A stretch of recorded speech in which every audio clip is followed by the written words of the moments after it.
Budgeting isn't about limiting yourself. It's about making the things that excite you possible. Good afternoon to one and all present here. It gives me an immense pleasure to extend to you a very warm welcome on behalf of Avestella Maris College, who has cleared all for the national webinar or analysis of Union Budget 2022.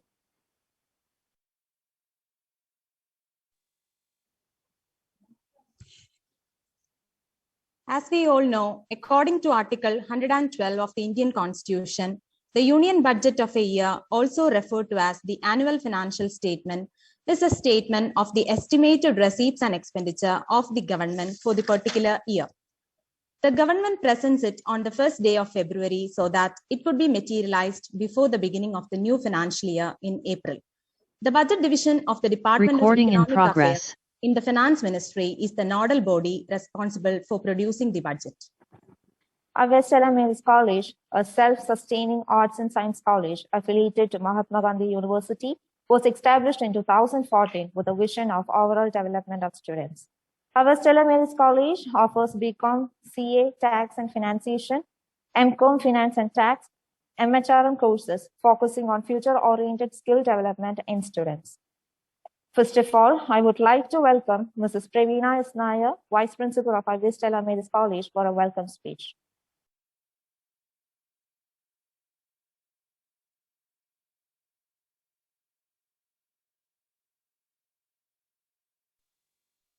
Thank you, Revati.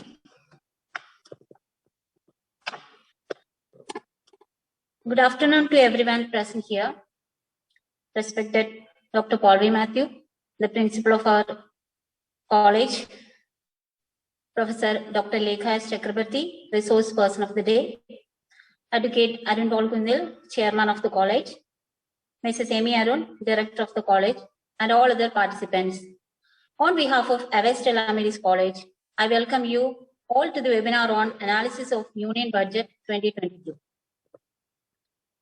Avestella Maris College always is in the forefront of updating our academic fraternity and student community on the recent developments in various sectors. This webinar is a part of our academic series in association with eminent resource persons of our times. It is more important to understand the pulse of our economy to decide day-to-day functions and future operations. At this juncture, we arranged this webinar titled Analysis of Union Budget 2022. We are so happy and elated to have a very excellent resource person, Professor Dr. Lekha Chakraborty, to talk about the Union Budget.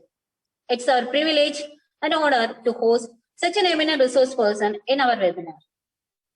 Despite her busy schedule and high-profile events, Dr. Lekha kindly gave consent to join us.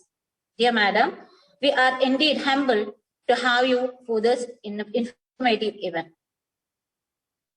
She is a professor at National Institute of Financial Policy and an elected member of the Governing Board of Management, International Institute of Public Finance. Being a guiding document, budget is a valuable financial profile to us.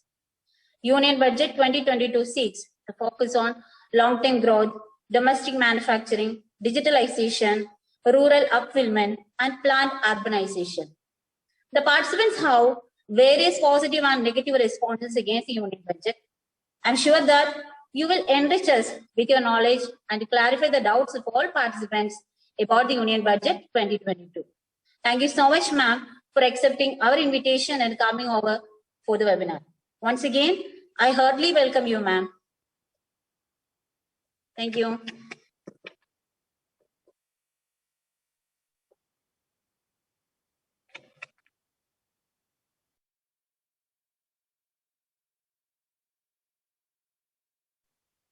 Thank you, ma'am, and I would like to welcome you too, ma'am. Professor Dr. Lekha Chakraborty, Professor of National Institute of Public Financial Policy, an elected member of the Governing Board of Management, International Institute of Public Finance, MUNISH, the World Association of Public Finance Economists, is leading today's session. I would like to welcome Mrs. Dina Edison, IQAC coordinator, to give a brief introduction about our resource person. Dr. Lekha Chakraborty is a professor at National Institute of Public Financial Policy and elected member of the governing body of management, International Institute of Public Finance, Munich, the World Association of Public Finance Economists. She is a pioneer economist in institutionalizing gender budgeting in India with Chief Economic Advisor, Ministry of Finance, Government of India in 2004. She is also research affiliate at the Levy Economic Institute of Bard College, New York. Her areas of interest are macroeconomics of public finance, fiscal federalism, extractive sector economics, financing human development, and gender budgeting. She is the recipient of Infosys Best PhD Thesis Award from Indian Institute of Science, Bangalore.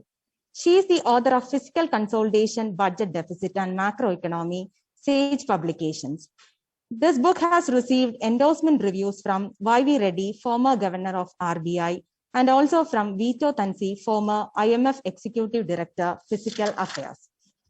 She is an economist. She is a columnist in the Indian Express, The Hindu, Financial Express, Business Line, Business Standard. Thank you, ma'am. Next, as we all have gathered here to know about the union budget and to have an analysis on the same, I would like to call upon Professor Dr. Lekha Chakraborty to hand over the section to enlighten us with her knowledge and also on the topic. I welcome you, ma'am. Thank you. Am I audible? Yes, ma'am. Okay. Can I begin? Ravina.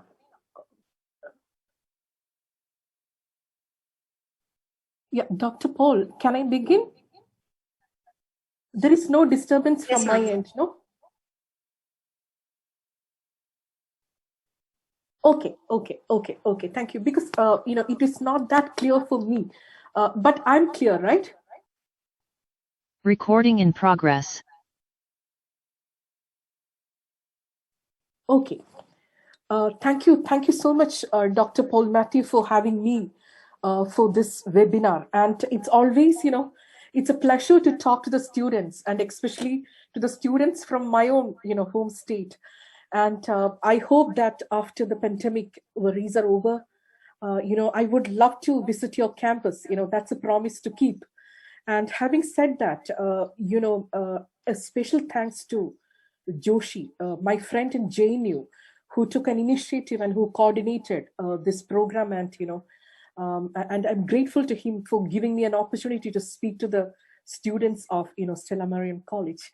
And as you might have, noticed that in this budget, the first thing anybody for that matter, a student, will notice is this high fiscal deficit number. So you may be worrying, and this is the narrative of our Kerala state also, that we have very high deficit and very high debt. So as students, are you comfortable with this high debt and high deficit for our state Kerala? And for that matter, center government, our union government, they also announced a very, very high fiscal deficit. But, if you look at the articulation of, Finance Minister Nirmala Sitharaman, she presented that high fiscal deficit number from a position of strength. High articulation is that in the time of crisis, in the time of pandemic, a high fiscal deficit is okay because it can trigger or it can stimulate the growth recovery process. So maybe as students, you must be a little perplexed about, how can a country defend such a high fiscal deficit number? Because if you look at the investors' confidence and if you look at the animal spirits, macroeconomic fundamentals, that's the entire story. You have to keep your macroeconomic fundamentals of your country perfect.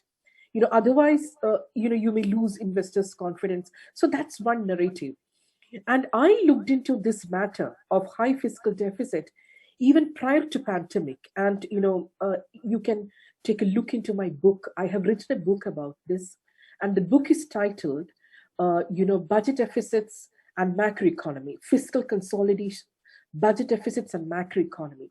So even prior to pandemic, my concern was that if fiscal austerity and expenditure compression is the path, towards a fiscal consolidation, if the revenues are uncertain, if our revenues are not buoyant, do we need such kind of a fiscal discipline? Because it is at the cost of growth recovery. And when the humanitarian crisis is mounting, asking where is the money? That's a right narrative, or we will own a very high fiscal deficit for the time being. But of course, there is an excessive deficit procedure on board. Like, we are not telling that it is opening a floodgate to fiscal profligacy in the future, because we have that roadmap ready that by 25-26 we will control our deficit towards 4.5% of GDP. So if you have that kind of a medium-term path, going for high fiscal deficit is good or not? So this is a question number one. So I mentioned that as students, you may be a little perplexed, because one kind of narrative is it's leading to, intergenerational inequities, because you are leading a huge future generations into debt. So the way we own that high debt, even the state, our state's public finance narrative also, it's high debt, high deficit.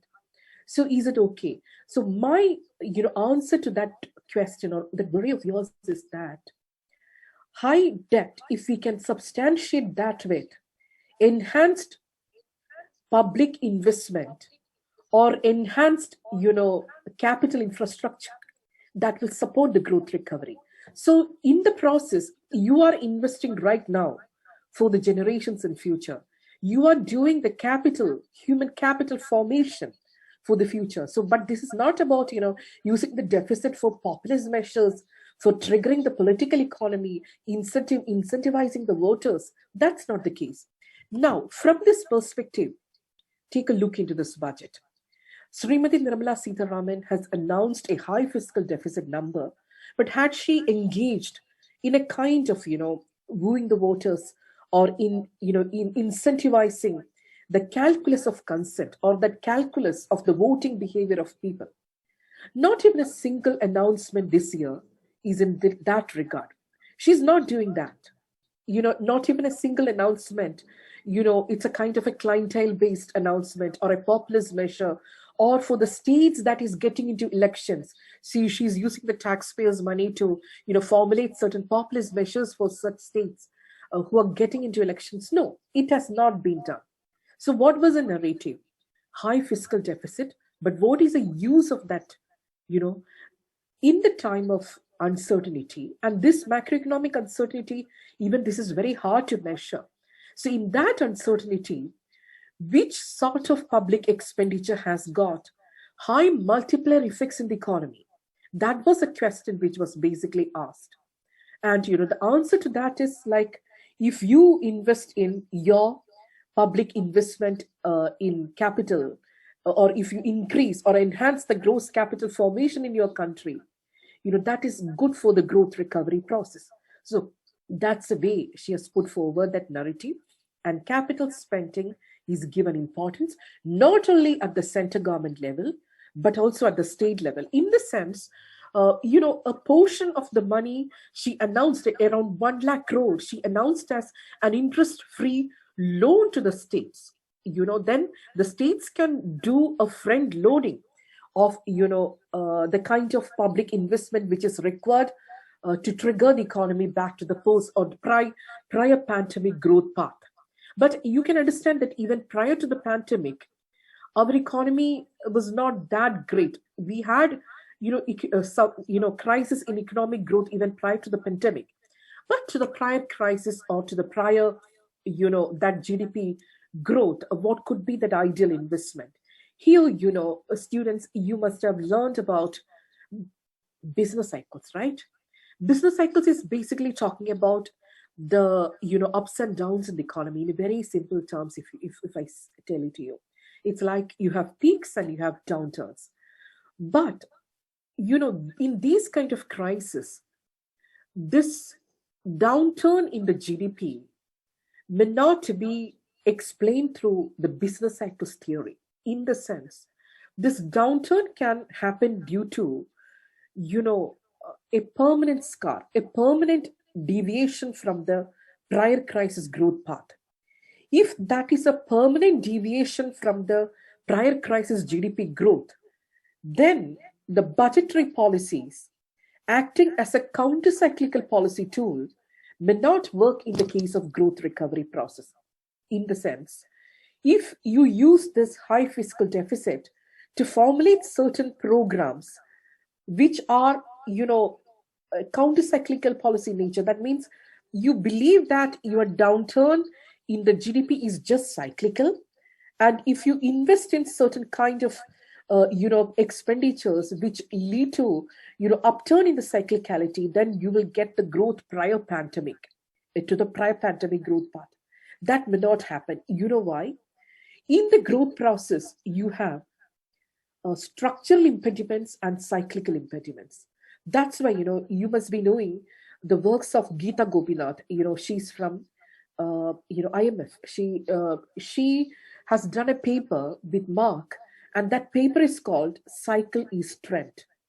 In that paper, she highlighted that, in the context of emerging economies, the growth path, it may not be cyclical. So the public policy, whether monetary policy or fiscal policy, acting as a counter-cyclical policy tool, may not take your economy back to the prior pandemic growth rate. Because the structural reforms are very crucial here. And structural reforms in the sense, we use this crisis as an opportunity to work into the structural, impediments related to the labor market, related to the banking sector, related to the power sector. So there are a lot of reforms that have been announced, since May 2020. That was the first time we announced our Atmanirbhar package, right? That's an economic stimulus program. So since then, if you look at, we have seen that there are many policies which are, structural in nature as well. That's why the budgetary policy narrative has got two important components. And as students, you have to look into these two important components. And one major component is the instantaneous, firefighting packages, what we announced. And the second component is that the structural reforms we have announced in the context of Indian economy. These two are very crucial to understand the kind of economic stimulus programs which we floated both from the fiscal policy side and the monetary policy side. So how is the story going? I think you are with me. So initially I mentioned about a very high fiscal deficit. Then I substantiate my high fiscal deficit by telling you that India is going ahead with a massive capital infrastructure program to support the growth capital formation in the economy. Then I mentioned about the growth process, like to reach to the prior pandemic or prior crisis growth path. If we believe that the analytical framework, because this talk is about the economics of budget, no?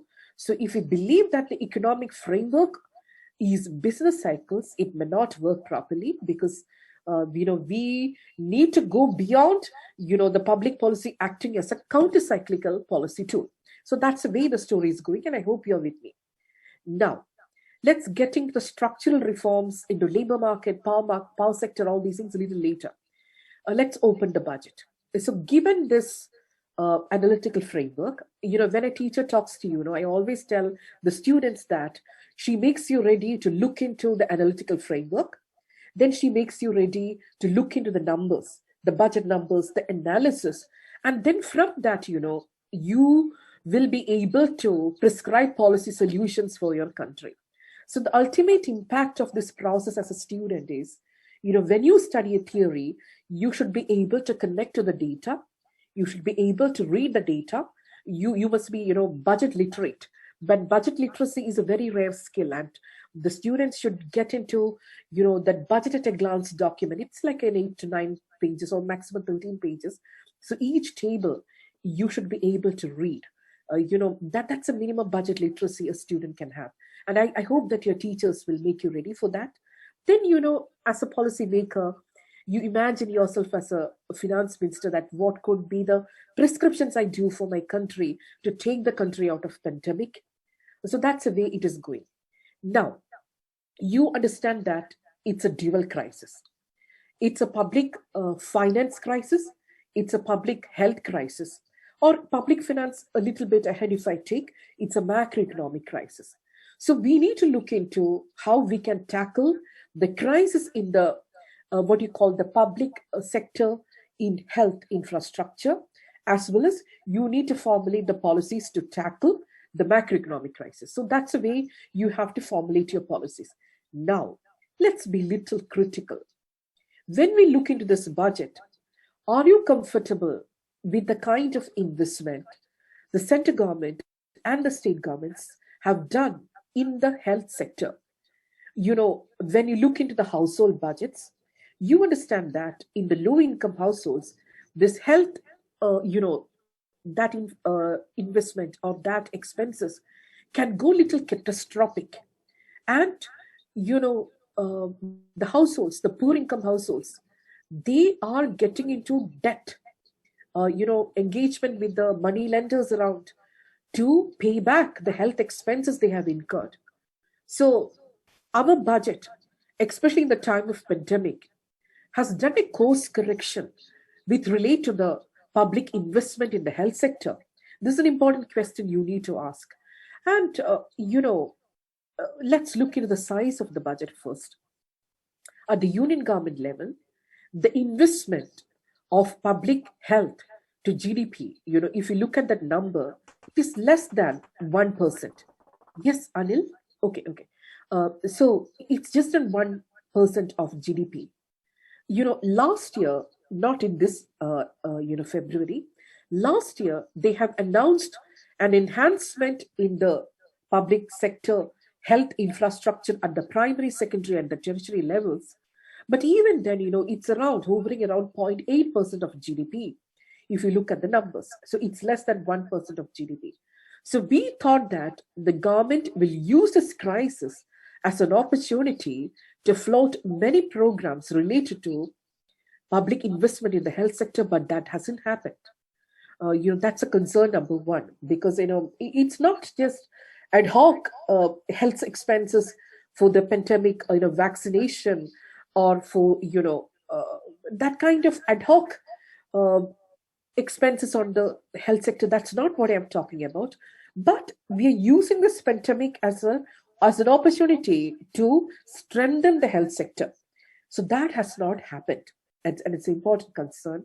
And I hope that outside the purview of the budget, we may have some kind of important policies related to health sector very soon. That's what my hunch. Now, public sector infrastructure, that's fine. The narrative is that it will crowd in private investment. That's a major narrative. And you must be knowing about the crowding in and crowding out, right? And, neoclassicals, that's a very powerful school of thought in economics. They believe that, if you increase the public investment, that $1 increase in public investment that crowds out or that displaces private corporate investment. That's their belief. But that theory or that neoclassical axiom is refuted by Nirmala Sitharaman the moment she speaks about public investment crowds in private investment. What was it? Neoclassical argument? You have laudable funds in the economy. And if you're using that laudable funds to finance your deficit, then what is available for your private sector, that's limited, right? So that can lead to rise in interest rate. That can lead to some kind of a financial crowding out. So these are the arguments which are put forward by neoclassicals. They're very powerful, people in economics. But the counter argument is that if you use that, high fiscal deficit for enhancing the capital formation of the economy, especially the infrastructure investment, that can crowd in. And there are a lot of empirical works using the data, time series and the panel data across sectors and at the aggregate levels. Economists have proved that in the context of emerging countries, high public investment crowds in private investment. So we have done a lot of structural reforms, so far to trigger the private investment. But you can understand that there's lack of confidence for the private investors to invest. So if you look at meticulously these models, the important determinant of the private investment is public investment. So that's what we are testing right now. Whether it will work, whether it will trigger that cycle of private investment, all these things, we have to wait and see. But that's the way, we are emphasizing the narrative of the budget in 2020 that crowds in. And here, there are two kinds of crowding out students need to look into. One is, as I mentioned, the direct crowding out. It's like dollar to dollar. You take the time series data of the private investment that you get from the National Account Statistics. You get into the gross capital formation of private investment and the public investment, and you can also have many control variables. Your teachers will teach you how to do the econometric modeling and all. So when controlling for many factors, you can look into the question, what determines private investment? And if you look at the narrative, we have reduced rate of interest over the year since March 2020. Have you seen the articulation in Monetary Policy Committee, of RBI? You students should take a look into the Monetary Policy Committee minutes. After every deliberations, they upload that in the website of RBI. What exactly is that Monetary Policy Committee? Earlier, students, you must have noted that in India, RBI governor used to announce the major announcements like credit policy, interest rate reduction or interest rate hike. Our governor used to announce, right? And now there's a kind of operational independence in the sense, instead of governor announcing, this policy is related to the monetary policy or the central bank, now there is a committee. That committee, there are a lot of members, so they can vote, they can veto the decisions, not exactly veto, but they can decide, they have the voting power.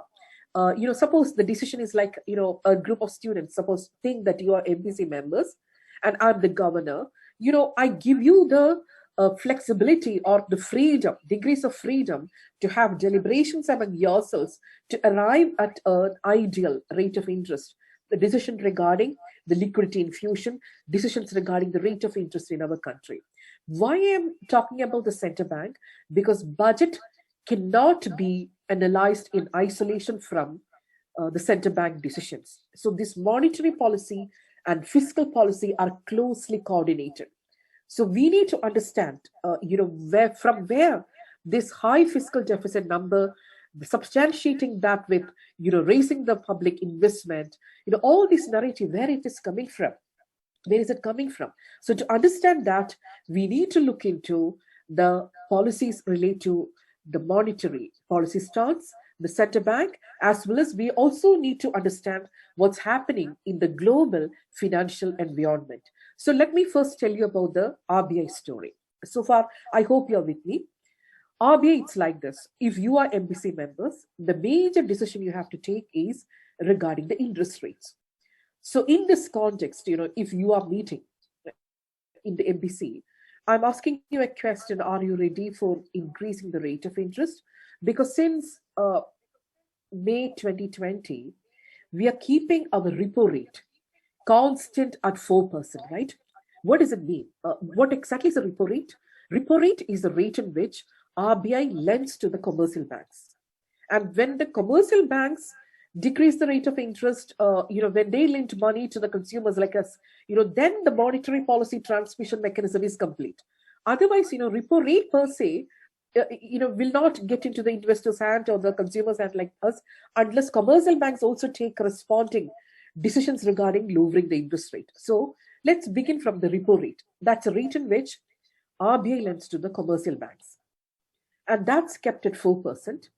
Now, as per the new monetary policy framework, we have a new monetary framework in our country, As per that, RBI's sole mandate is to look into the price stability. That means inflation. Now, you know that inflation is mounting. WPI, that the wholesale price index, that the business people and all, they, face this wholesale price index inflation. That's mounting. It's above 14-15%, And if you look at the consumer's price index, that's the way we experience inflation as consumers. That's around, 6 or little above 6. Are we comfortable? If you look into the inflation numbers, we are not. As per the new monetary policy framework in our country, we have a comfort zone for inflation. And that comfort zone, we defined our nominal anchor for inflation as 4%. That's officially allowed to go up to 4%.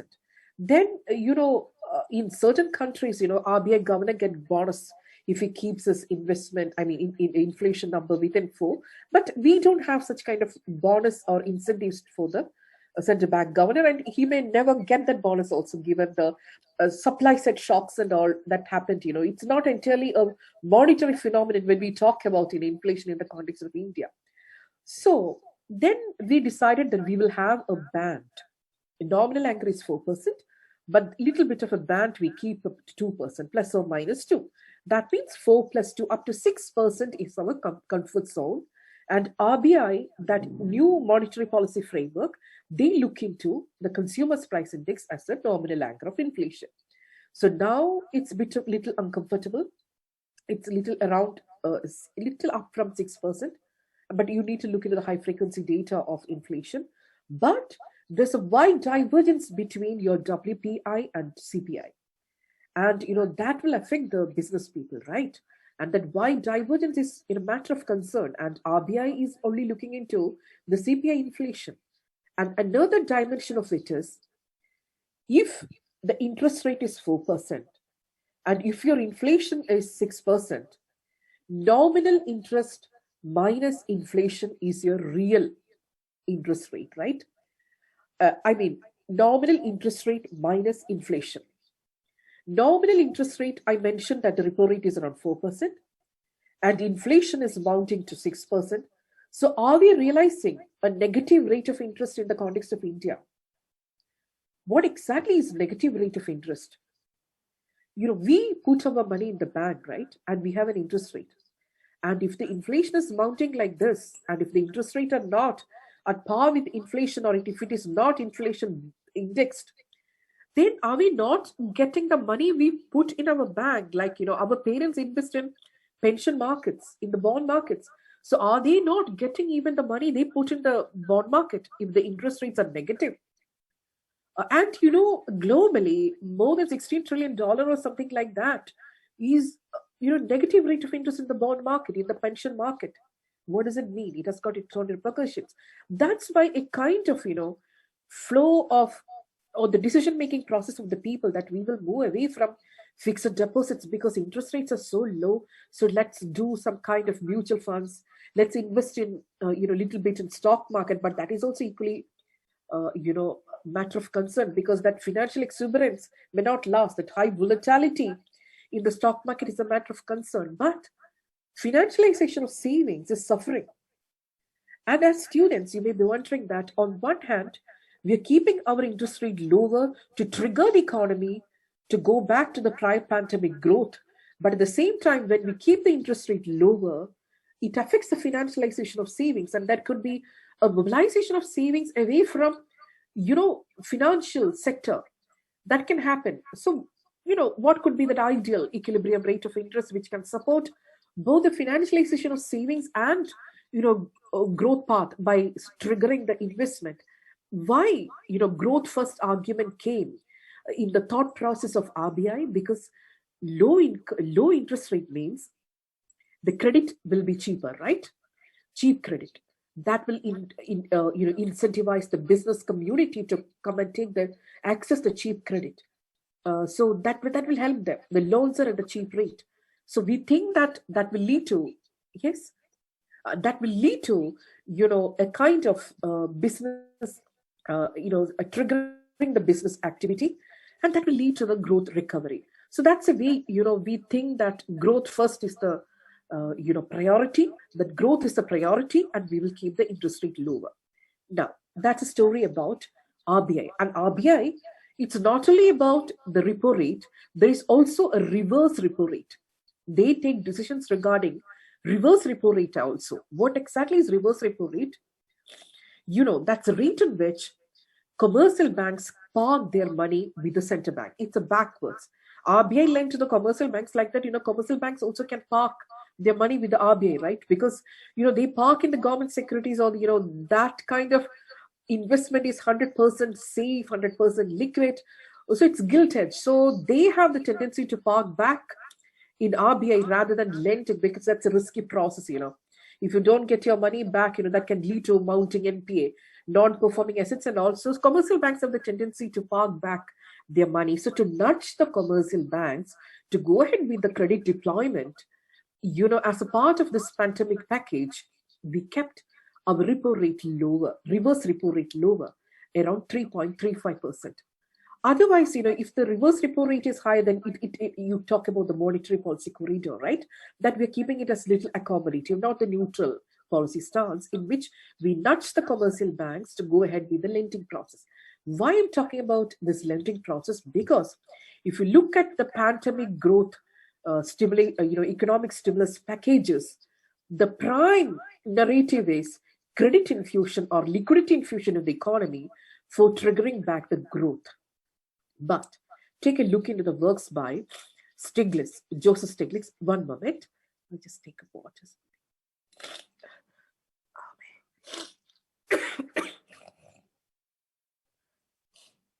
I was unwell, but I promised to the students, so that's why, I'm here. Otherwise, I'm not well. I'm okay. Excuse me.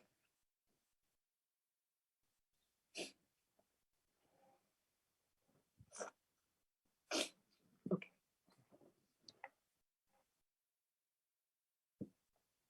Yeah, we were talking about this reverse repo rate.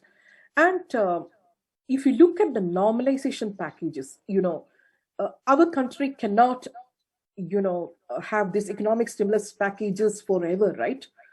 At some point of time, we have to take a hard decision that we need to roll back the policies we announced, right? Economic stimulus packages.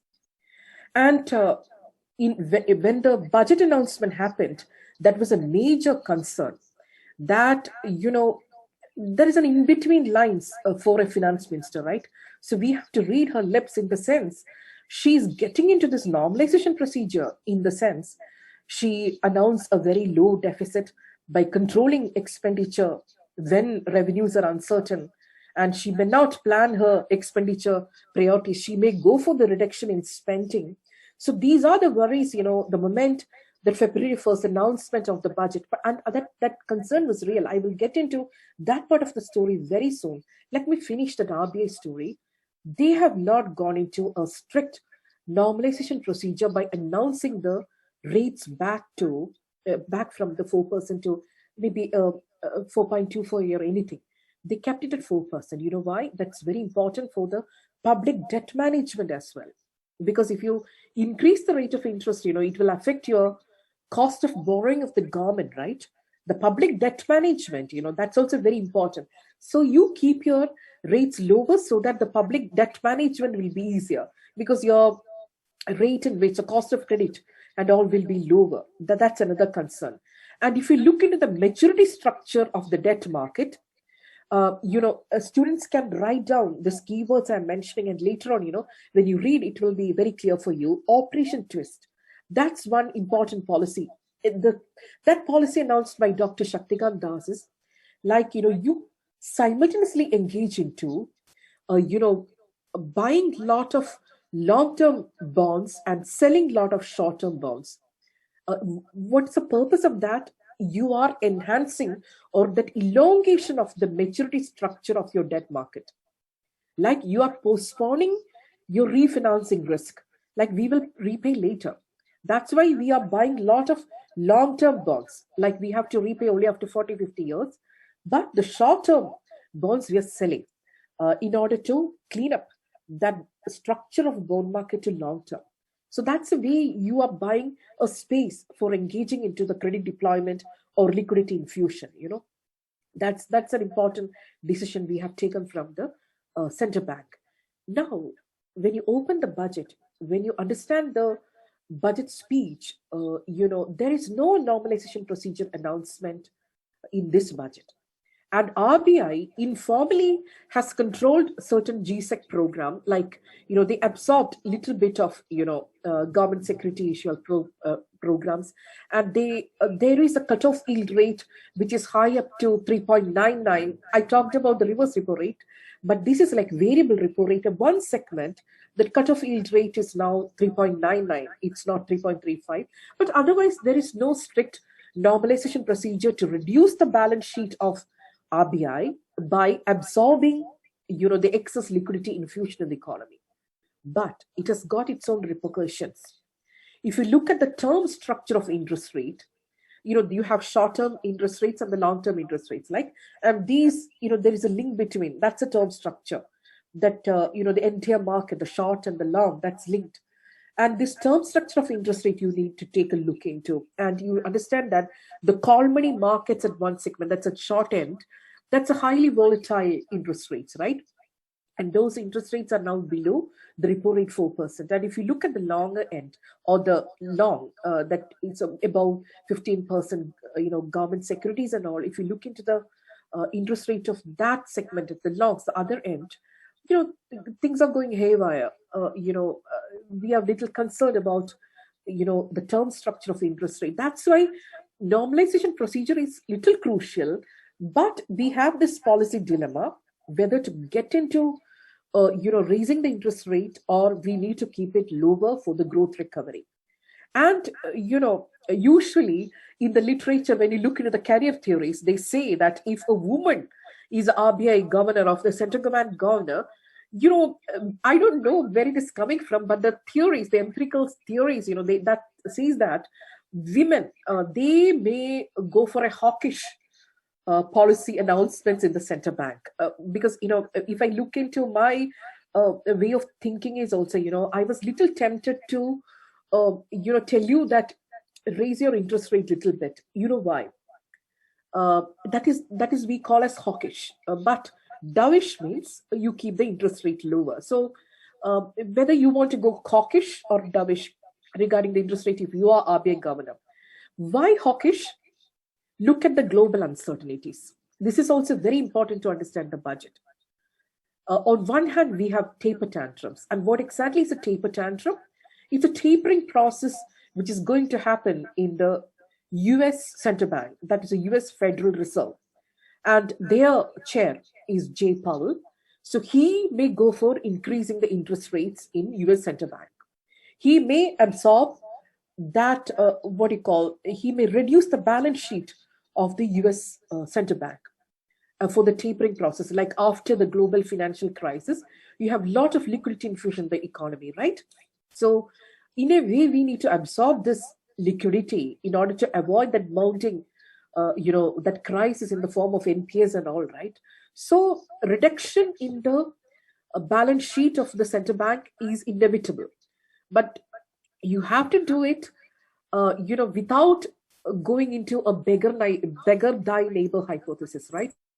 That exactly what's going to happen if the FOMC meetings, like Federal Open Market Committee, it's like our MPC, if they go into the decision-making process that we will increase our interest rate by the US Fed, immediately what happened to our capital, the foreign capital, it will be flighty. Because in the balance of payment, if you look at, you have the current account and you have a capital account, right? Current account is X minus M, the exports minus import. And the capital account, you have a lot of, flows, the capital flows, right? One part is FDI, which is relatively stable, the foreign direct investment. The other is foreign institutional investment. That's a portfolio.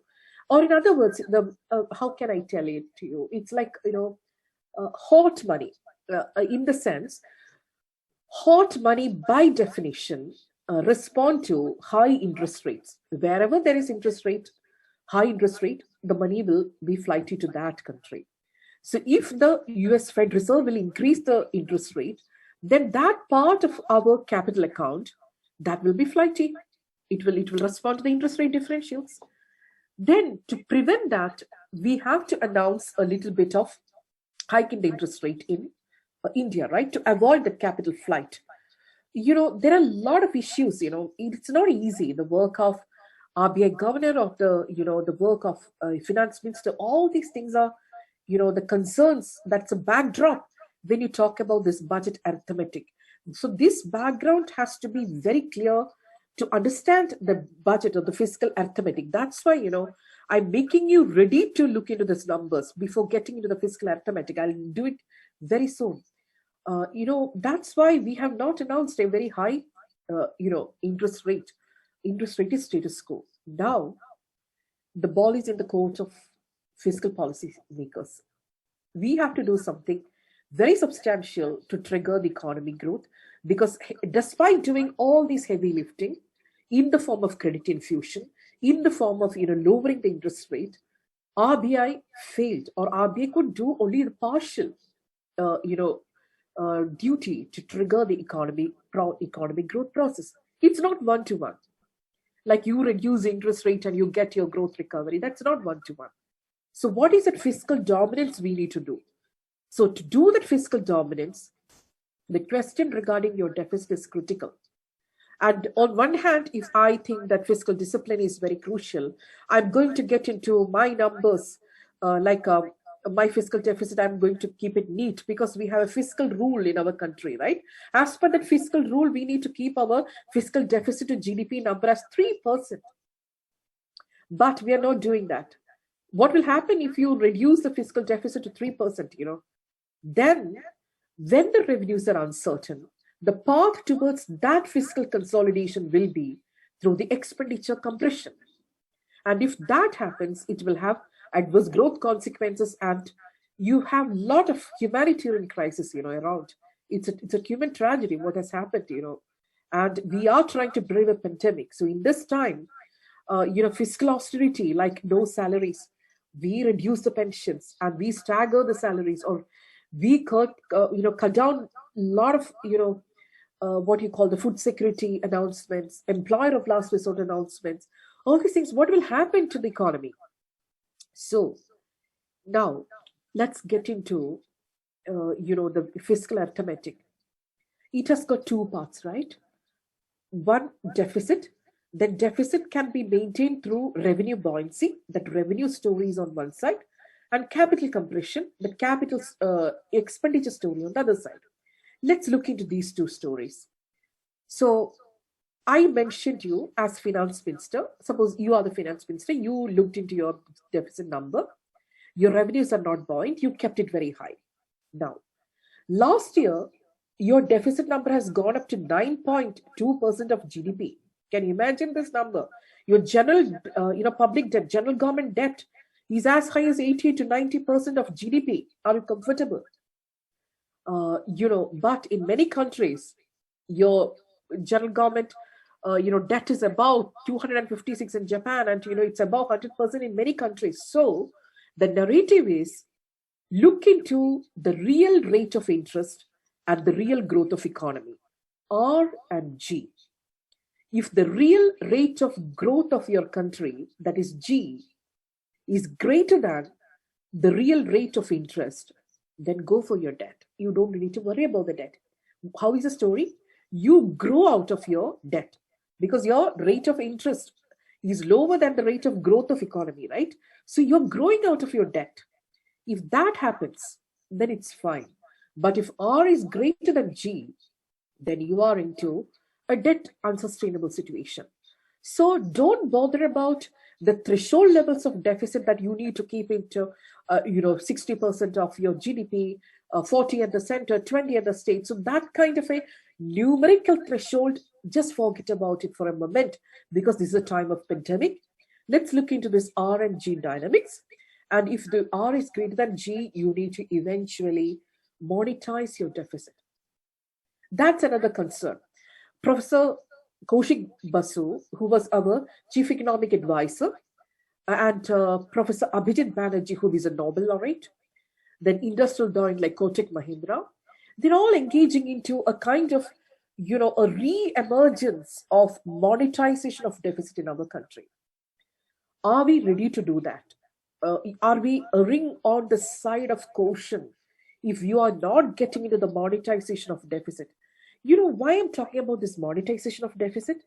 It's not only the level of deficit that matters in the context of a country, how you finance the deficit is also equally, important. And in our country, I mentioned that the level of fiscal deficit was 9%. We controlled it to 6.9 this year. Though our target, we pegged the budget estimate at 6.8, but it's little fiscal slippage happened over there, but it's okay. In the time of pandemic, right now, our fiscal deficit to GDP ratio is 6.8. And what is the roadmap towards a fiscal consolidation in future? That is by 4.5% of GDP by 25-26. It's a long term. Right now, we are not bothered about that. That's fine. Now, excessive deficit procedure is on board. So why this communication was important for the finance minister?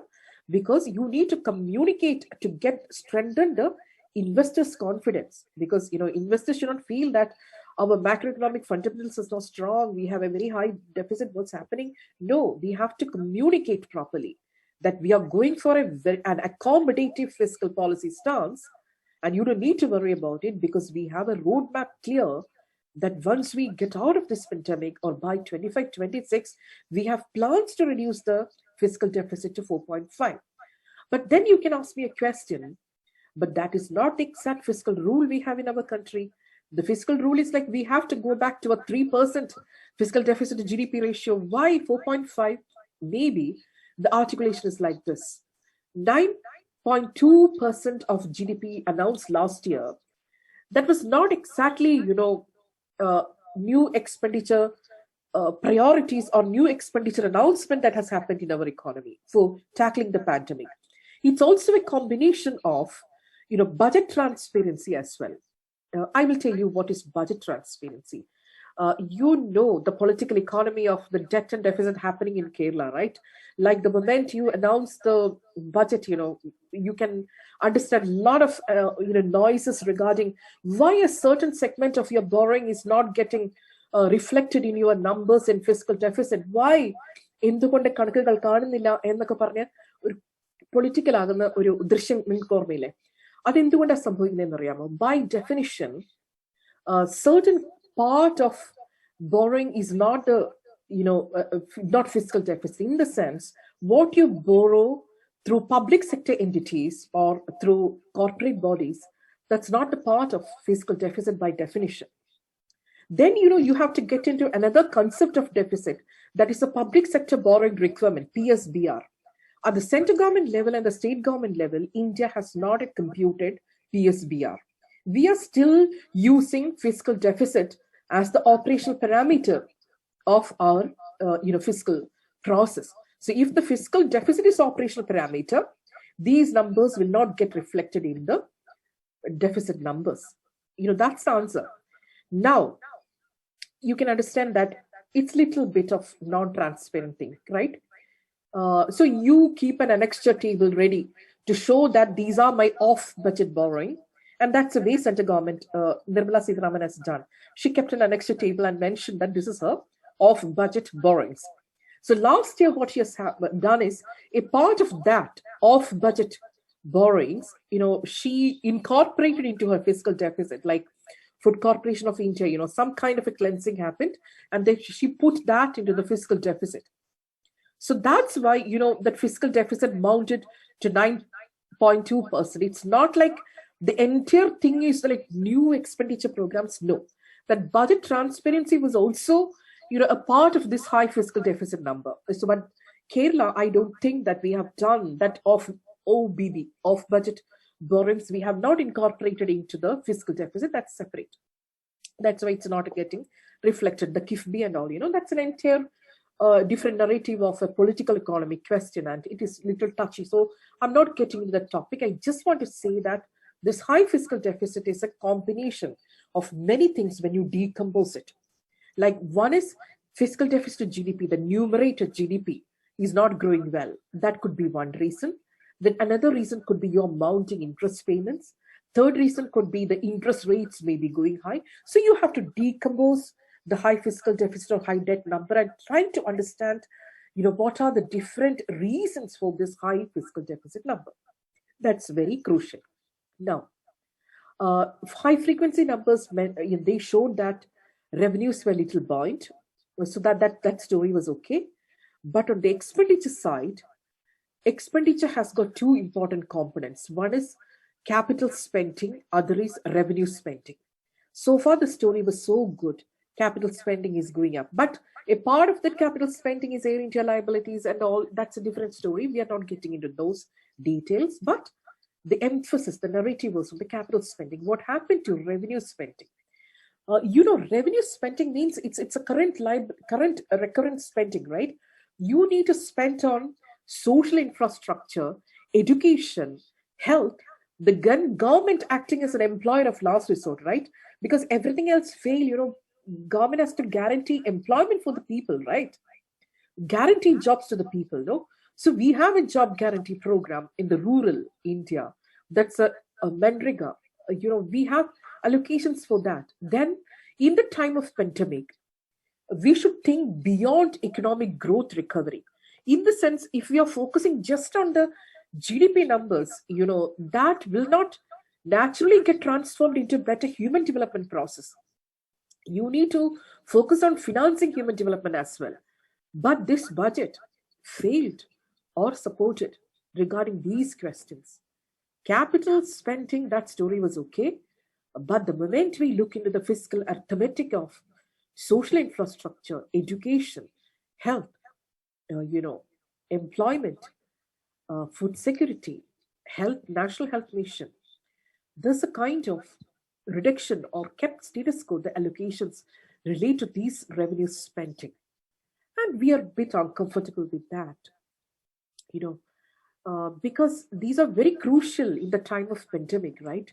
And when I listened to the press conference after the budget, that finance minister, the expenditure secretary, finance secretary, revenue secretary, all that big boys of Minister of Finance, they come for the press conference, after the announcement of budgets. And, you need to articulate why you have done that. And in that press conference, expenditure secretary, remember that he mentioned that there is a fiscal space or a policy space for enhancing the allocation related to employment guarantee programs. So we don't need to worry about that sudden fall in that allocation with relate to the NREGA.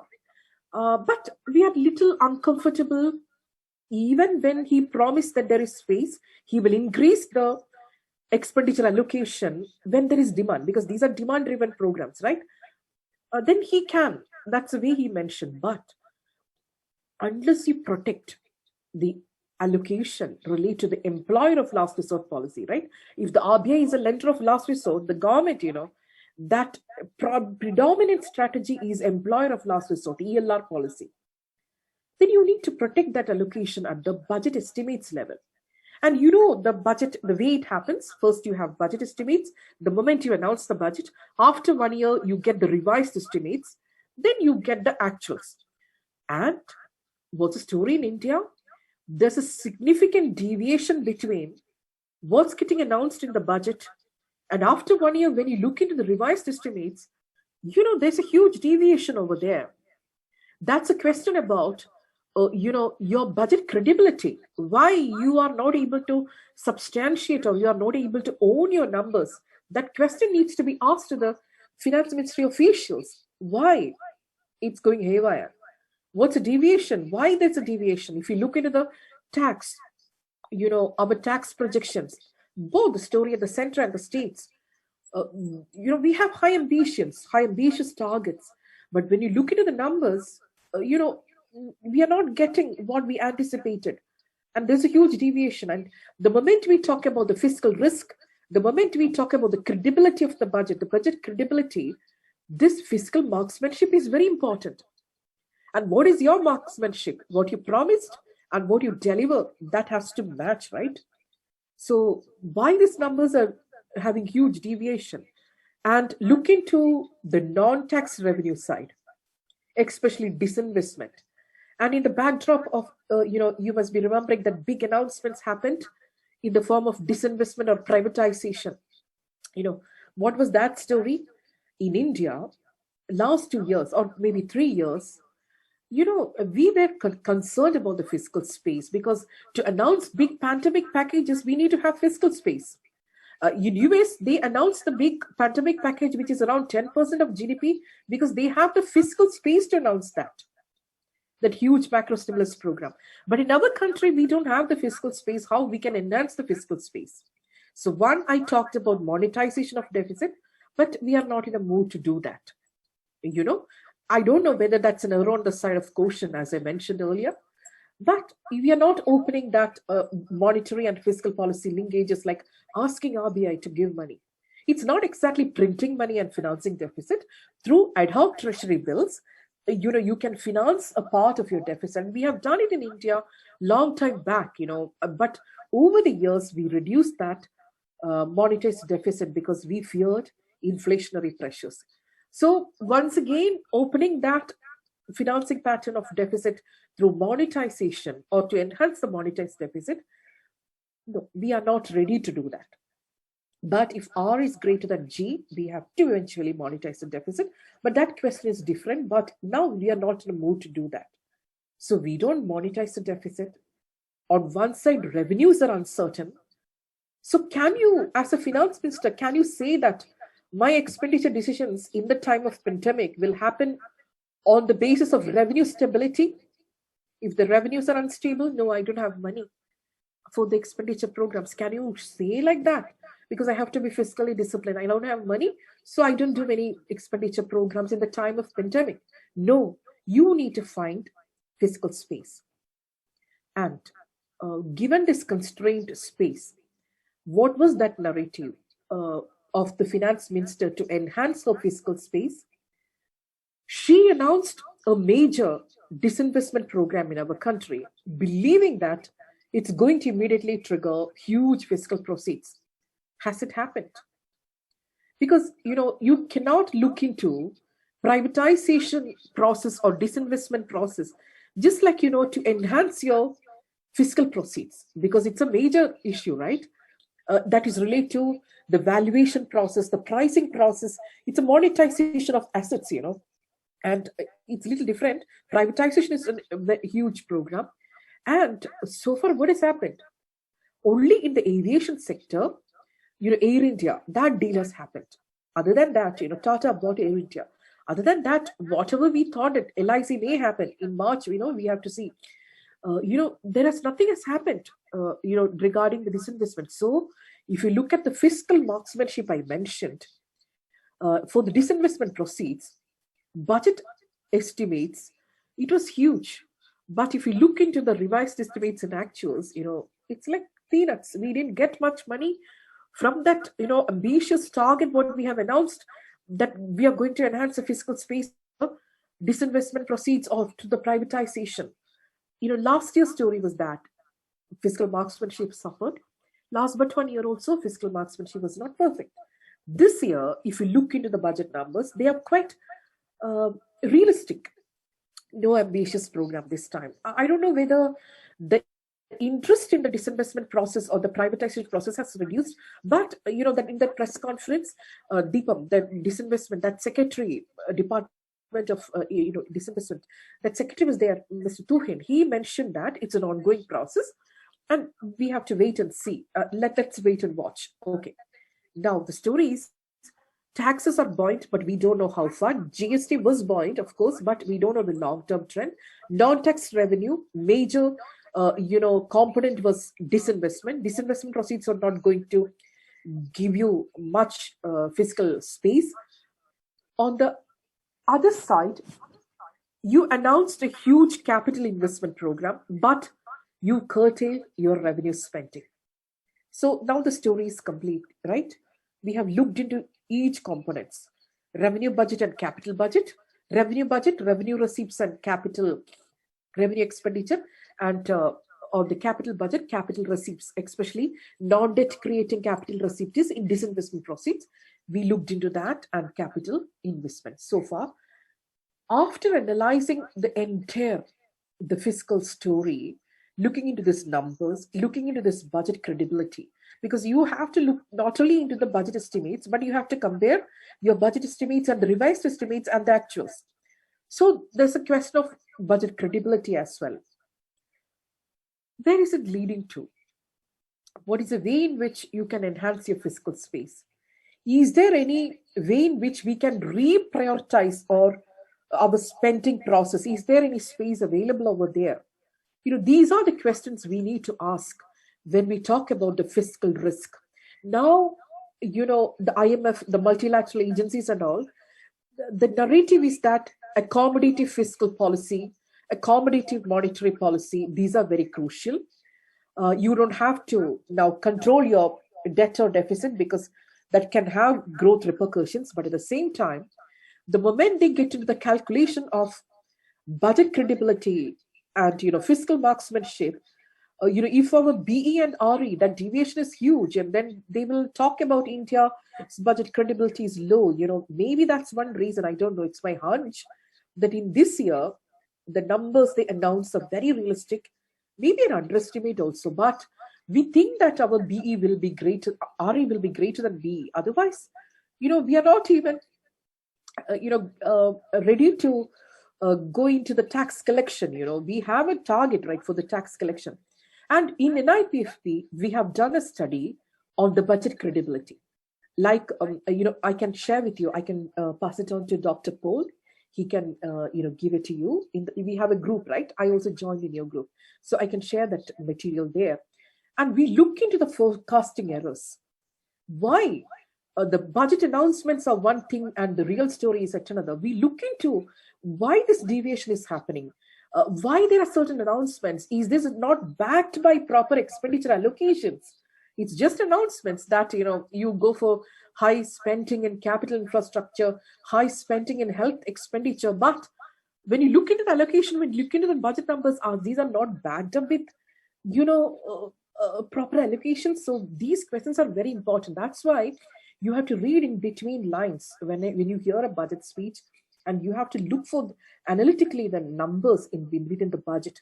And the story is like this. When we look into the budget credibility, that NIPFP study we have done at the state governments and the center government, we identified that three major components, the fiscal marksmanship suffered a lot. One is, of course, tax projections I mentioned, that we have to be little realistic regarding the assumptions and the models we do for this tax projections. Another is intergovernmental fiscal transfers. When we talk about the fiscal space, we have to think about the fiscal space of the state governments, not alone the center government, and you have to ask that question, that is there any impact of the center government's union budget on state governments? That's a question immediately we ask in the TV, that budget channel discussions and all, what is it for Kerala? What is its impact on Kerala, like that? But in this year, we could not say any specific announcements related to, some trains or some capital infrastructure programs, etc. for Kerala, West Bengal, like that. There was no state-specific announcement this year. They didn't engage into that kind of political economy or incentivizing the calculus of consent for the states which is going into elections. So they remained away from that. Now, the predominant announcement, if you look into, to analyze the impact of the budget on the state governments, as I mentioned earlier, the interest-free, that loan transfer to the states for front-loading the capital spending, because growth recovery, that's a combined process. We have to do it together, center and the states have to do a front-loading. And that 1 lakh crore, that interest-free loan, that was there. And another announcement about the fiscal rules at the state level. So some of you must have already put in the chat box the question related to what about state government's fiscal space? Are they tied to 3% of GDP? No. We announced that they can go up to 4%. But within this 4% of GDP, that extra borrowing space a state will get only if the state will go into power sector related, structural reforms. That 0.5 within the 4%. And are states willing to do that? Are they getting into the power sector reforms? That story, another paper we have done in NIPFP, that you can take a look into. What is the story in the power sector? In India, we have enough electricity generation in our country for 100% electrification of villages or whatever it is. But why it's not happening? The problem is related to the distribution companies. They are in loss. So they are in mess. So how to support the distribution companies so that, we can make the power sector efficient? So there were non-SLR, non-statutory liquidity ratio bonds announcements and all happened, but state finances that got deteriorated in the process of supporting the discom companies, the distribution companies. So all these things happened. Yes, Sarthak. Okay. So all these things happened, but we could not clean up the financial and the operational parameters. In the sense, if you look into the efficiency parameters of the power sector companies, the financial efficiency parameters means you have to reduce your aggregate technical and commercial loss, right? You have to reduce the gap between the aggregate cost and aggregate revenue. Otherwise, you are into loss and you have to revise the tariffs. But these financial parameters of financial efficiency has not happened if you look into that data which is put forward by the power sector, Ministry of Power. And operational parameters also, if you look into, things are not good. And given that mess in power sector, we're using this crisis as an opportunity to clean up the structural issues, right? That's why this 4% GDP fiscal space which we announced for the states, the 0.5 is linked to the power sector reforms. But we need to see whether states have over-adjusted to fiscal rules by not getting into a decision-making process of enhancing their capital expenditure decisions, or are they willing to go ahead with power sector reforms and they get into, availing this extra borrowing space and, they will participate. All these things we have to wait and see how this is going to happen. But macroeconomic stabilization function, once upon a time, it was a function of center government. But right now, states are equally exposed to the macroeconomic uncertainties. And states also need to have the fiscal space to tackle this, right? So now we announced that they can have the fiscal space up to 4%, given the 0.5 of the extra borrowing powers, they need to link it to the power reform. So that's a story about the center-state relations. And also, we need to co-read the center-state relations with the Finance Commission's decisions as well, right? The 15th Finance Commission, 14th Finance Commission has taken a very radical decision that around 41% of the entire tax pool we are devolving down to the states. And now 15th Finance Commission also retained that. That cleansing process is so crucial because over the years, the discretionary grants to the state governments have come down, and now unconditional grants. There's no conditionality. You're getting the money without any conditions so that the state governments can go ahead with the programs they want. They can prioritize their expenditure. There's no conditionalities over this. That cleansing process has happened. In that way, centralization is not there. But you must have noted a bad tendency that's happening in the sense the tax pool which is devolving down to the subnational governments, that tax pool doesn't contain cess and surcharge. So the central government has a tendency to increase the cess and surcharge so that, as it is outside the part of the tax pool, then, they will get money from the cess and surcharge. So over the years, it's like a cess economy. Why you are announcing a lot of cess by the central government? That's a way to decrease the tax pool, which is devolved down to the, excuse me. So that's very tricky, that's why it's a huge, when you look into the bargaining process of the center and the states, the state finance ministers are very concerned about that kind of decisions on the cess taken by the central government. That's a kind of putting hands into the money, which is an entitlement for the states in the tax pool. So these are, little bit tricky and political economic questions, which we need to understand when the moment we look into, the budget. And that's one thing about the center-state financial relations and the intergovernmental fiscal transfers.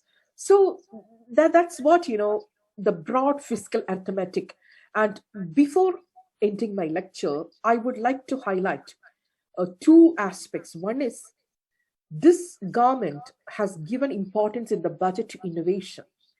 For the digital currency, that's a major announcement. Second, this is first time ever we have given importance to the climate change commitments in the budget. So I will touch upon these two issues, and then, the floor is open to you, and I will listen to your questions.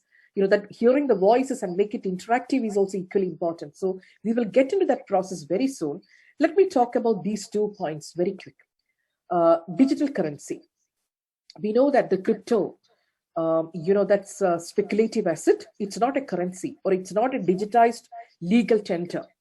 So suddenly there's an announcement in this budget that we increase that, we announce a tax 30%. That 30% is a standard tax rate, which is for the speculative assets. So crypto is included in that, And on the other hand, we also announced that RBI will soon, come up with a digital currency, central bank digital currency. What exactly is digital currency? So instead of printing money and all, we will have valid, and in that, you do your transactions, the medium of exchange, that is digitized. There is transaction cost reduced over there, that you don't have to go to the bank, you don't have to engage with checkbooks, waiting time. Instead of doing all these things, you just transact. That medium of exchange is faster. The process of the transaction, even the cross-border, will be very smooth if you're getting the digitized world, digital currency. So these are the stories, but there are concerns.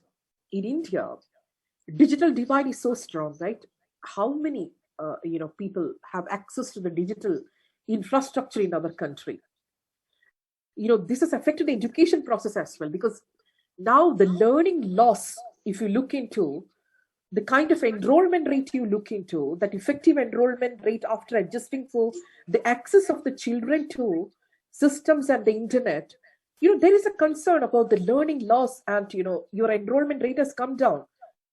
Students could not study last 2 years because of lack of access. So that's a story about the digital divide. This digital divide is there in the financial sector as well.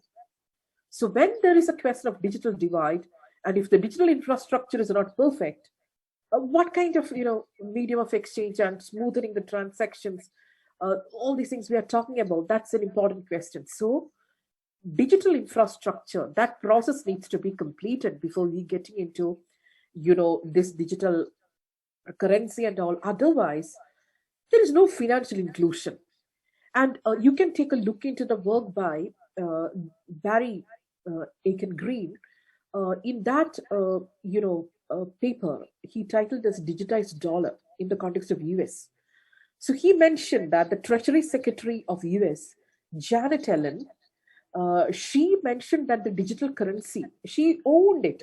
She thought that it is going to be a important evolution in the money and finance, in the sense, it can lead to financial inclusion, in the sense, when a country, or when certain parts of your country is highly unbanked, when there is no penetration of bank branches and all, this digital currency can ensure financial inclusion, provided digital infrastructure is there. And also, she announced a huge macro fiscal program, right? Unlike India, we didn't have the fiscal space, but she announced huge cash transfers in the hands of people. So for her pandemic check to reach the people, and for her to transfer all these announcements in the hands of people, she thought that this could be a great idea of digital dollar. These are the talks that's coming up supporting the digital currency. But at the same time, we have issues, and you must be remembering that speech by RBI Governor Shaktikant Das. He mentioned that this cryptocurrency, they are, it's a bubble. It does not have even the value of tulips. So you have to be very careful. But crypto investors are very confident, in spite of, the announcement, like we increase the tax, we have the tax of 30%. Things are going fine, and they are very confident regarding this, because my hunch is there will not be any ban on crypto, but I don't know. I'm keeping my fingers crossed. But there could be a regulatory framework, because unless we regulate it, these kind of digital currency and all can lead to a kind of money laundering. It can lead to some kind of illicit transactions, especially cross-border. So that regulatory framework is quite crucial.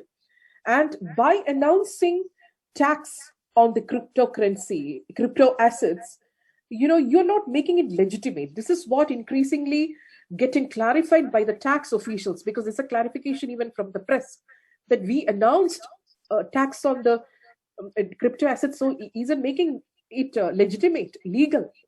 No, that is not yet clarified. We have to wait and see about the bill, that has not yet happened. So we have to see how it's going to get played. And the fear of crypto may be overplayed, but we have to see about the regulatory framework. That's very crucial. And taxing an asset doesn't make it legitimate. That's the articulation we got from Finance Minister in her press conference. We need to, because I am also not convinced about certain arguments related to this, but it's a first time. Like I am also new to this concept, because in our country, you and me, we are equally facing this new concept, right? It's for the first time. So we need to, both of us, we need to keep our eyes and ears open to understand this better. And RBI's central bank digital currency, digital rupee, that's going to be a digitized legal tender. It can be a little safe. The only difference is that we don't print money, but it is digital. But as I mentioned, there are a lot of things homework needs to be done before getting into this. And that's a way and a lot of, things relate to the energy, intensity, because crypto and all requires a lot of energy intensity. A lot of questions relate to this. And what is its impact on the financial instability? That's a huge concern of our RBI governor. In his speeches, if you look into what's impact on financial stability, because price stability and financial stability are the crucial functions of an RBI. So how digital assets are going to create that instability in the system, or, these are concerns. So an informed debate regarding all these things are very crucial to understand this process. Now, my last point on the climate change. Climate change is real, and people are not willing to take the aspect that, a central bank can do many things related to climate change commitments. And Rikuram Rajan mentioned that if you get into climate change, if your central bank is getting into climate change commitments, then they can go little political, because, distinguishing between the investment green bond, brown bond and all, that can be little political. So leave it to the fiscal policy makers to commit on the climate change. It's not your cup of tea. That's the way he argued. But a lack of toolkits of a central bank cannot be an argument or an excuse not to get into the climate change commitments, right? Because your climate change uncertainties and risk in turn affects your financial stability, right? So you cannot say that my concern is financial stability, I don't look into the climate change commitments. But Bank of England was the first bank in UK. They asked the top banks and the investors to go ahead with the green stress test to understand what is its impact on their investment decisions. So whether RBI will get into this green stress test for the top banks and the investors, that we have to look and wait and see. But you can see that there is a chapter in the RBI, that bulletin or that recent document, take a look into that. There's a chapter on greening monetary policy. So we are open to it. In what way we will do it, we have to wait and see. And of course, price stability is a matter of concern. And by mandate, new monetary policy framework means the price stability. They have to look into only inflation. But inflation is not exactly a monetary phenomenon in our country. There are supply side shocks, and it's all closely linked. So you need to go a little beyond price stability. So that's one argument. And on the other side, on the fiscal policy, they announced a green bond this time. I mentioned to you about the financing pattern of deficit, and I told you that the predominant source of financing of a deficit in India is not monetization, but bond financing of deficit. So within this bond financing of deficit, the argument is, can you go for a thematic bond financing, like green bond financing? You earmark a certain part of your financing of deficit, that bond, for these green projects. You're getting into thematic bond financing. So it can open, into many kinds of thematic bond financing, like you can get into human development aspects as well. But right now we announced only the green bond, that's all. And we have to wait and see what are the repercussions of this green bond announcement and what are the projects which it is linked. All these details we need to wait and see. But there is a clear articulation towards a commitment of national adaptation communication. Because when we talk about climate change so far, the predominant emphasis was on mitigation. When something happens, you do mitigation. But adaptation means it's an ex ante process.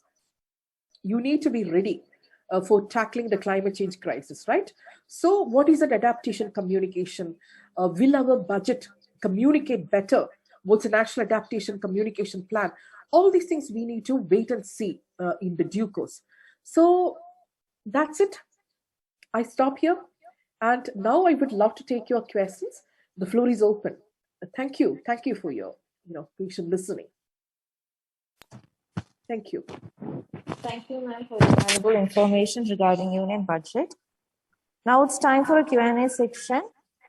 Those who have questions can raise your hand or can either add your questions to the chat box.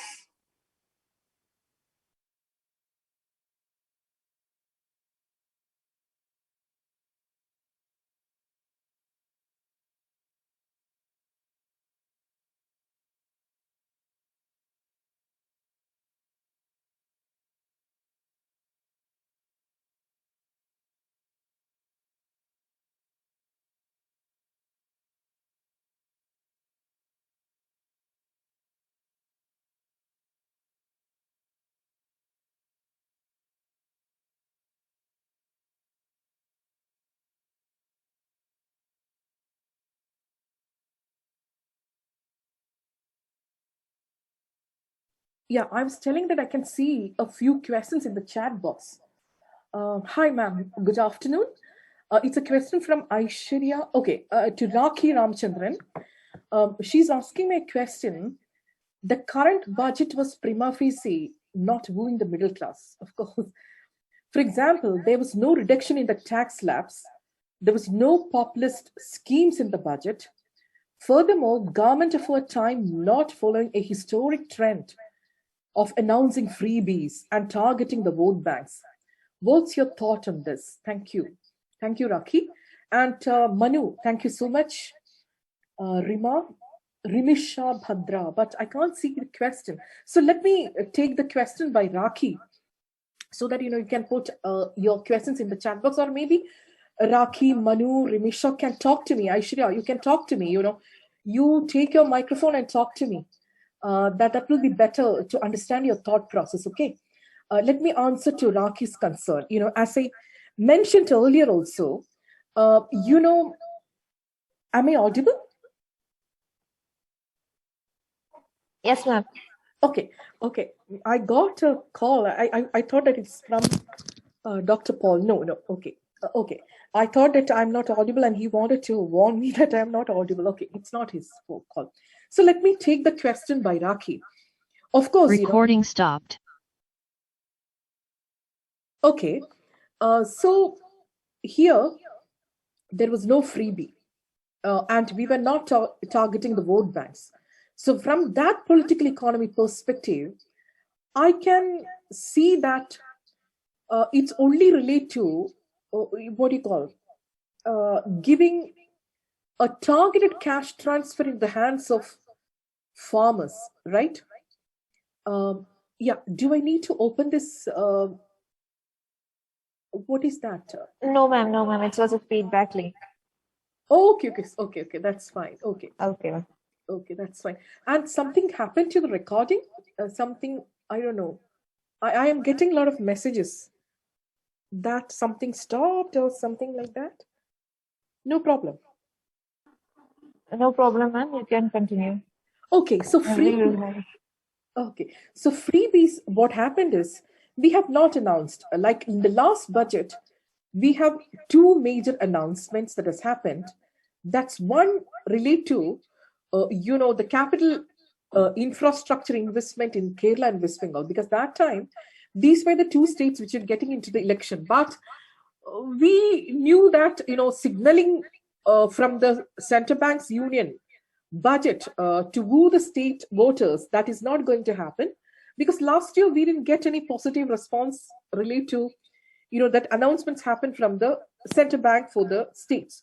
This year they have not announced anything, and clientele related announcements and the populist measures, that will not work in the sense, the calculus of consent. Why do people vote? That's much beyond, wooing the voters through central bank's budget. There are a lot of non-economic factors also, get into the voting process, or when you go for a vote. It's not only the political economy of the budget. There are many other non-economic factors that decide your voting process, right? So it's just one determinant and may not be a powerful determinant. That's why, central government was very cautious, or that was wise also, from announcing certain, clientele-based announcement this time. And I do welcome that. Instead of that, the predominant narrative was to focus on growth infrastructure, and that's welcome. Yeah. Raki, you have any supplementary questions? You can talk to me. Sarthak, go ahead. Ma'am, you talked about the fiscal space. So ma'am, from my side, I think the fiscal space will increase when we increase the tax base.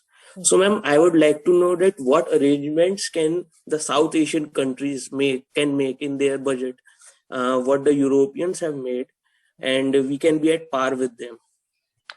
Can you explain a little bit that what exactly has influenced your thought process regarding the European, countries when you talked about the tax GDP ratio? You're absolutely correct when you mentioned that their tax GDP ratio is comparatively higher than in our country. So what was that? A quick thought process, if you can share with me. Ma'am, I have read about the Finland, Sweden, and Switzerland, 3 countries. Good. And they are giving a lot of these.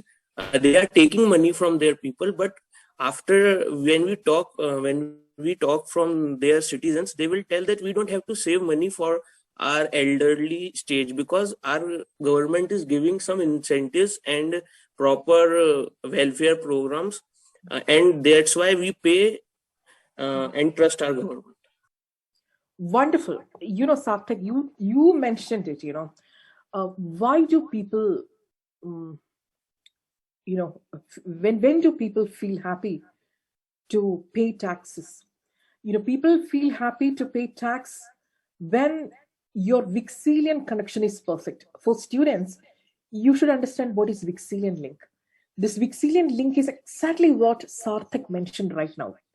Vixelian link means the unit you pay as tax, that unit, and the unit utilized, you derive from the government programs, that incentive compatibility. What you want from the government is providing you exactly that. So this unit you derived, that utility, that happiness, or that welfare from a government, and the unit you pay as tax, this is closely linked, and that's exactly the Vixelian connection. And in the case of Scandinavian countries, as Sarthak mentioned, this Vixelian connection is not broken. But in the context of India, if you look into this Vixelian connection, it's broken. There is no Vixelian links. And, if you look into why we are into a rich vocabulary of tax evasion, why we are not willing to pay tax, as exactly as Sarthak mentioned, we are not happy with what government is providing us regarding, the public service delivery, regarding a lot of questions which he mentioned about, what if you are out of your labor market, you are supported by the government. These kind of decisions are not happening in our country. The social security mechanisms, and if you are in between job, government support you for certain months or certain year, till you identify a new job. So that's why on one side, the jobs are plummeting. There is no opportunity for employment. On the other side, contractualization of labor is on the rise. But we don't have any social protection measures which can support us in these times of crisis. So that's why, when you compare with the that direct taxes, income tax, the percentage, they may be willing to pay 40-50% of their salary as a tax, but we are not willing just because of this lack of big salient connections. It's an important point raised by Sartek. And little bit of non-economics also I want to mention here. You take a look into Swedish theory of love. There's a kind of a revolution of public policy that has happened, a budgetary policy or fiscal policy that has happened in the Western Europe. And in that movie, in that documentary, what does it say? People or the citizens, they need to be fundamentally independent of each other. That's the basis of real love. When you talk about economics, you don't talk about love, care, or care economy or anything, right? You talk about your market economy. And that also, one of the important reasons why we are not getting our economic welfare perfect. And Sartek's point is pointing to all these things, the moment he mentioned about Scandinavian experience. So Scandinavian, what was the test? What was the test of the theory? They got into, the policies, they announced the policies so that the people of that country, especially Sweden, to live fundamentally independent of each other. The state, that's a dignity, right? State is supporting the citizens, elderly population, there is state support. They live with dignity. And if you're out of employment, state support is there. The role of state as a welfare model, that's very crucial. But fiscal space is very important to frame those kind of policies. And how can you enhance that fiscal space? Then, the articulation may not be in the form of money laundering or tax evasion or anything, but people love to pay tax when there is an incentive compatibility between what the government provides you and what the citizens want, right? This is another Nobel winning literature. Students can take a look into the mechanism design literature. Hurwitz, he got Nobel Prize in 2011, I think. Eric Maxkin. So all these people, they talk about this dilemma which Sartek mentioned about, people, they will not reveal their preferences sincerely. They reveal their preference strategic. The moment, that revealed preference and the taxation policy are linked. Because you will not reveal it sincerely because then you will be taxed. So in the process of sincere versus strategic revealing of preferences, people may come up with the idea that, I don't derive any benefits from this, so I pay less. So if that is the case, it's a huge concern about financing of public goods, right? It's not as easy as you think. Public financing, if you just base that models on the static, welfare principles of the marginal cost and all, you are not going to get your stories right because there should be an incentive compatibility. Then how the story goes, there should be a budget balance and things should go Pareto optimal. This is mechanism design. And if you can simultaneously solve these three conditions, then that's a perfect design. But any country can simultaneously solve this, like Pareto optimality, like you decide something which does not worse of anybody. You get into a balanced budget and you provide incentive compatibility. These three, no economist could solve whatever algorithms they got into. So public financing, that's a crucial question, especially when it comes to the public goods. That's a huge issue because people can reveal their demands strategic than sincere. Another question, especially in the context of emerging economies, what happens? Tax administration is tax policy. You don't have to increase your tax rates. You understand that there is a Laffer curve. Beyond a point, you will not get that Laffer curve. It starts operating. You will not be able to generate your income. You cannot augment beyond the threshold point. Even if you increase the tax rates, the revenues will fall. So Laffer curve. After a point of time, things will go down. So revising the tax rates, that has to be only up to a threshold point. Beyond that, revenues will fall. That's why I mentioned tax administration is tax policy for an emerging economy like India. because we may spend a lot of money for the tax administration to get, 1 unit of tax. So that huge expenses on the administration and to collect taxes, is it worth? These are important questions, but raising tax rates is not the only one way to increase the tax revenue. And ease of doing business, that is very crucial when we talk about the GST. We have multiplicity of rates. And to be, okay, for a moment, if I, control my temptation to tell you that let it be single rate, but I know that even Thomas Isaacs, he doesn't approve that single rate. Like, how can you tax Hawaii Chapel and BMW at an equal rate? So if I control my temptation for telling you that single rate, but I do believe that at least to have 3 rates, or for luxury, for standard, but this multiplicity of the rates in the tax field, in the GST, that's creating a lot of confusion. So maybe a rationalization of tax that can improve revenue. Then we know that, ease of doing business, ease of filing returns. So these are very important to raise the revenue. Then in this budget, there was no COVID tax. Like in the time of pandemic, increasing the taxes, that can create problem because people's disposable income will further come down. So that's what Minister mentioned, that I have not reduced the taxes, which Nimisha, I forgot her name, she also mentioned in the chat box, Raki, like we have not got into the tax cut, because she rightly mentioned that that's the fastest way to stimulate the demand, because it put money in the hands of people. But tax cut has not happened. But, the articulation was that she mentioned, the finance minister mentioned that I have not reduced, I have not increased as well. There was no COVID tax to enhance the fiscal space. Rather, only one, that crypto. That's only one major announcement that has happened from the taxation front. And another narrative is, Sarthak, wealth tax, like taxing top 1%, people, because state business relations, that also create inequalities, because uneven recovery is an important matter of concern, right?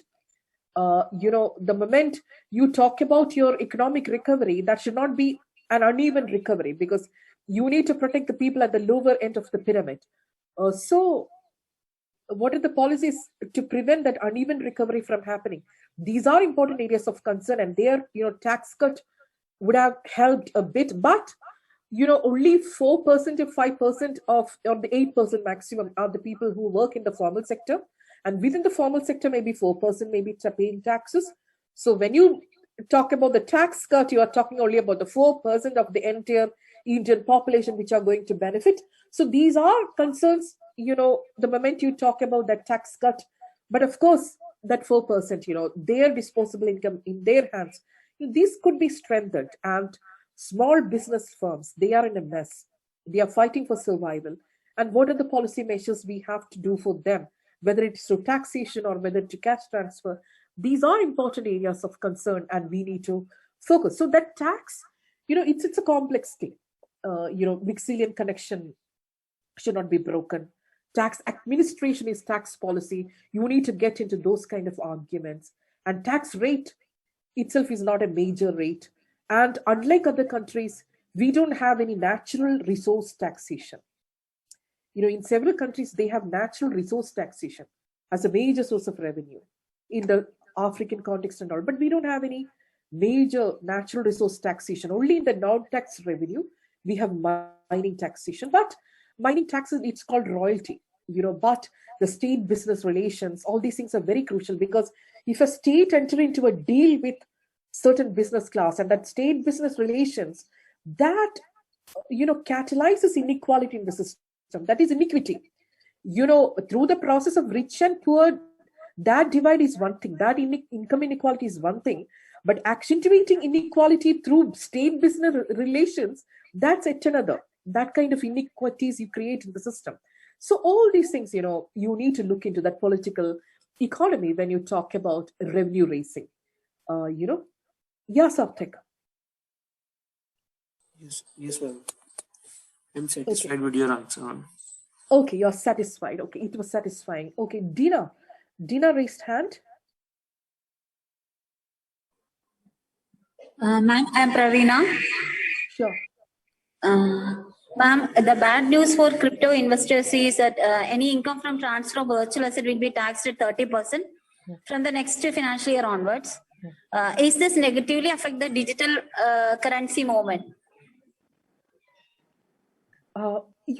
As I mentioned earlier, crypto asset is one thing, and you're concerned about the central bank digital currency, Praveena. That's another concept.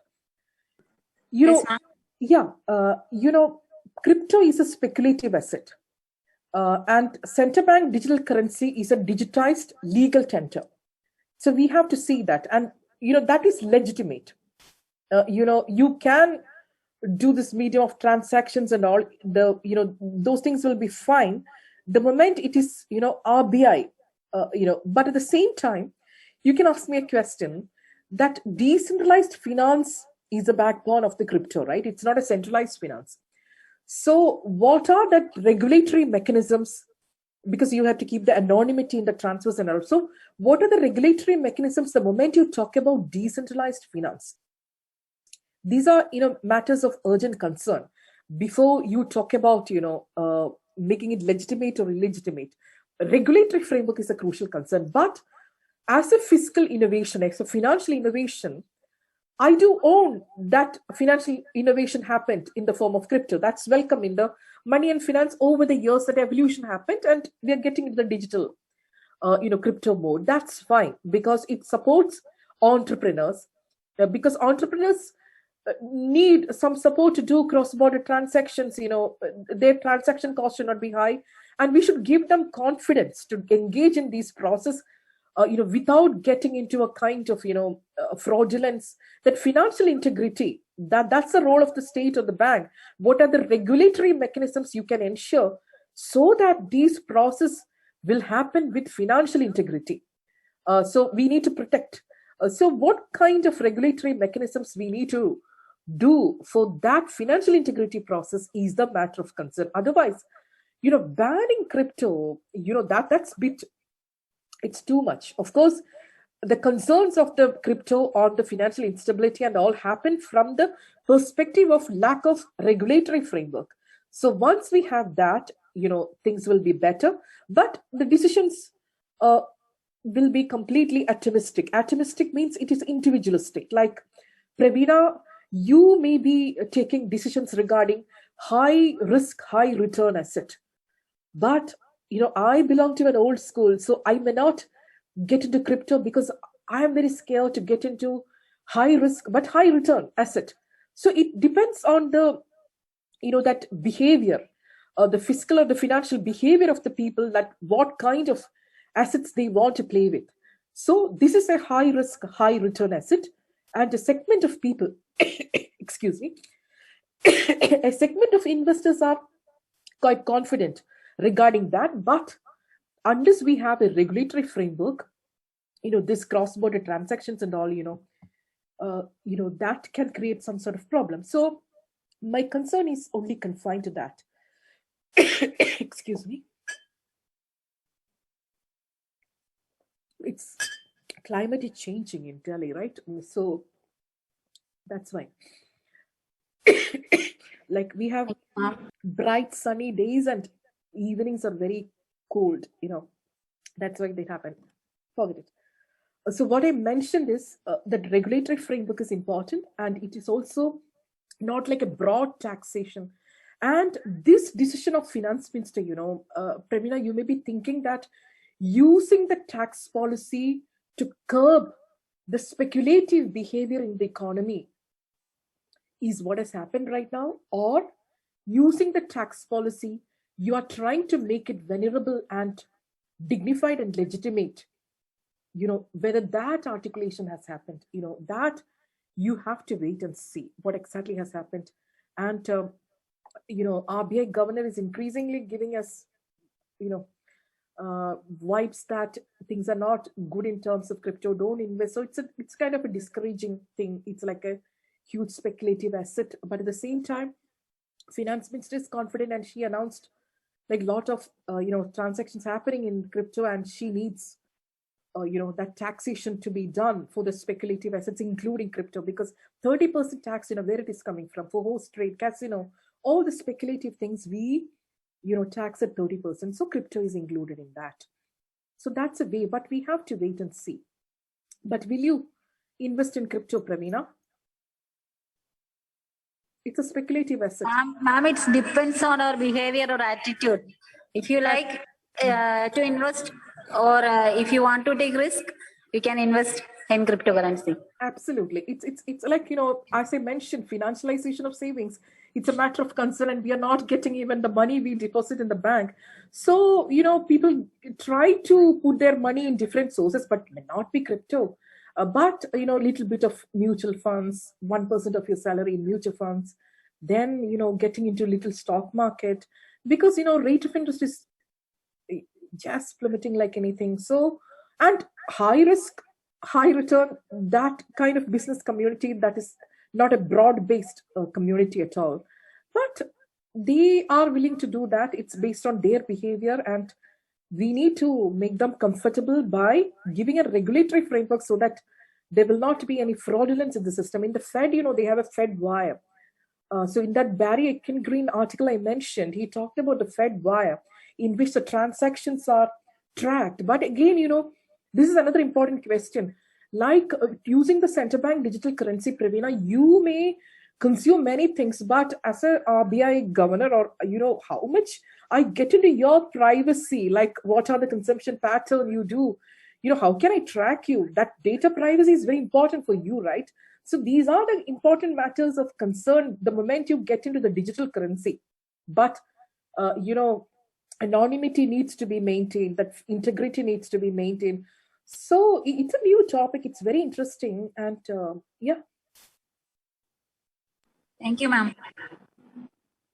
Thank you, ma'am. Thank you. Yeah, Revati? Yes, ma'am. Now I welcome Mrs. Abarna Unni, Head of the Department of Stella Maris College, to deliver the vote of thanks.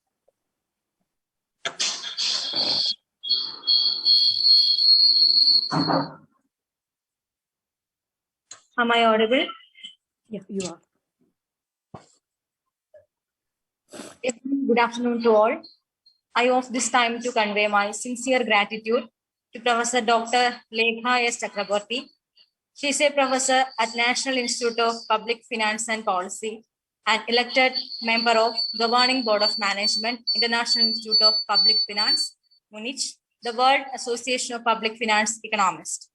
We are so grateful to have you here as a resource person, and I take this opportunity to showcase my sincere gratitude for her informative session on analysis of the Union Budget 2022.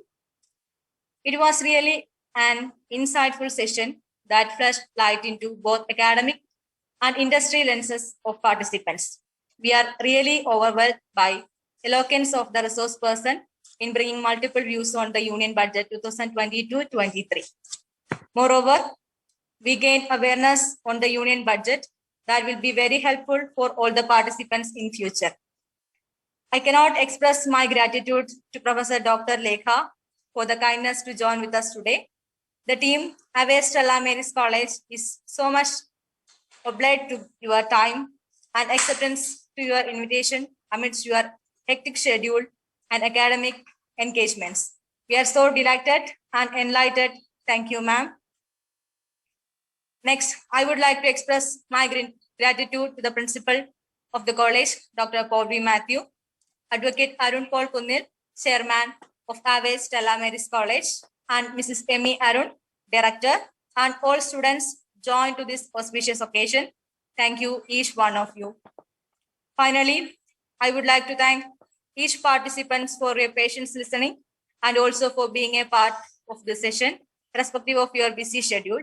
Once again, thank you, and thank you, ma'am.